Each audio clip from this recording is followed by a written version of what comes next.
Here's what happened this week in North Carolina politics. So it's like the first day back at school at the legislature. All the new members got sworn in, all the new executive officers also got sworn in, and some of them got right to work. Governor Josh Stein was out in western North Carolina again, announcing more measures for Hurricane Helene recovery. He's basically going to be living out there for the next couple of years. Meanwhile, Attorney General Jeff Jackson announced a big new lawsuit against 6 big landlords that control 70,000 apartment units between them for rent collusion. Jackson's been in office for like 5 minutes now, so this is a pretty good start. But the really big news this week was from the North Carolina Supreme Court, which is now considering overturning November's election for a seat on the court, reversing the outcome, and awarding the seat to Republican challenger who lost the election, Jefferson Griffin. We've gone into more detail about this in previous videos, so check those out if you're curious, but the gist here is that Republican Judge Jefferson Griffin, who lost November's election for the North Carolina Supreme Court, wants the court to throw out 60,000 ballots, which his campaign identified, and award him the seat instead. I'm not exaggerating when I say that the legal basis for this case is laughable. It has been dismissed out of hand by any legal expert,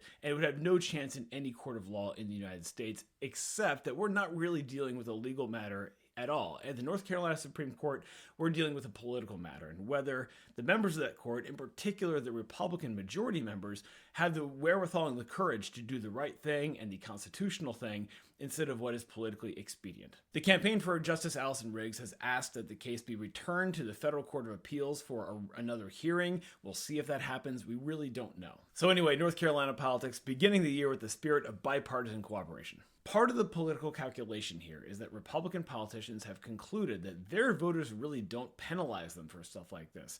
In the legislature, Republican lawmakers have been gerrymandering pretty egregiously for 13 years now, and their voters haven't said anything about it. Their voters are more anti-Democrats than they are pro anything else. So the politicians decide they can probably get away with this at the court level and wait to see if anyone says boo about it. Ben Franklin said, "A republic if you can keep it." If some voters out there just care more about beating the other political party than they do about our basic system of representative democracy, then we're going to be in a bad situation. So for right now, there's not much more to do than wait and see what happens, and remember that elections have consequences. Now, a whole lot of the state is getting an inch or two of snow tonight and tomorrow, so Armageddon is coming. Make sure you stock up on your milk and bread.